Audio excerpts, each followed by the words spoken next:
राधे राधे। कैसे हैं आप सब?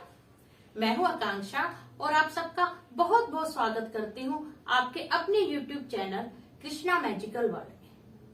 आज की वीडियो में हम वैशाख मास के कृष्ण पक्ष की बरूथनी एकादशी का माहात्म्य सुनेंगे। ओम गण गणपते नमः। आज श्री बरूथनी एकादशी व्रत कथा। धर्मराज युधिष्ठिर श्री कृष्ण जी से बोलते हैं, हे माधव, वैशाख मास के कृष्ण पक्ष की एकादशी का क्या नाम है और इसको करने से हमें किस किस पुण्य की प्राप्ति होती है। इस पे श्री कृष्ण बोलते हैं, हे राजेश्वर धर्मराज युधिष्ठिर, बरूथनी एकादशी इस वैशाख मास के कृष्ण पक्ष के एकादशी का नाम है। इस एकादशी का व्रत करने से स्त्रियों को परम सौभाग्य की प्राप्ति होती है। इस बरूथनी एकादशी का व्रत करने से हमारे संपूर्ण पाप नष्ट हो जाते हैं और अंत में मनुष्य स्वर्ग लोक में जाता है। जो स्त्री अपने जीवन से दुखी होती है उसे इस सौभाग्यशाली व्रत को अवश्य करना चाहिए। इस बरूथनी एकादशी के व्रत के प्रभाव से राजा मानधाता स्वर्गलोक को गए थे और धुंधुमार भी स्वर्गलोक में गया था। बरूथनी एकादशी का व्रत करने से इस मृत्यु लोक में तो सुख मिलता ही मिलता है और परम लोक में हमें मुक्ति की प्राप्ति होती है। शास्त्रों में कहा गया है कि हाथी का दान घोड़े के दान से उत्तम माना गया है और हाथी के दान से उत्तम दान तिल का माना गया है और तिल से उत्तम दान स्वर्ण का माना गया है और स्वर्ण से उत्तम दान भूमि का माना गया है और भूमि से उत्तम दान हम अन्न का माना गया है, क्योंकि अन्न ग्रहण करने से यक्ष, पितृ, मनुष्य, देवता सब तृप्त हो जाते हैं। इसलिए सभी को बरूथनी एकादशी का व्रत अवश्य धारण करना चाहिए।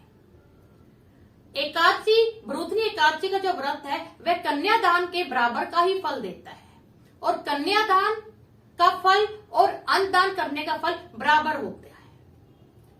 उसी क्रम में अगर हम बरूथनी एकादशी का व्रत करते हैं तो हमें कन्यादान का भी फल मिल जाता है और अन्नदान का भी फल मिल जाता है। अब कुछ ऐसी 10 वस्तुएं हैं जो हमें दशमी के दिन हमें ग्रहण नहीं करनी चाहिए। ये मैं बताता हूं। सबसे पहले तो आता है मांस, मसूर की दाल, स्त्री शंख, कोंदू, मधु, शाक।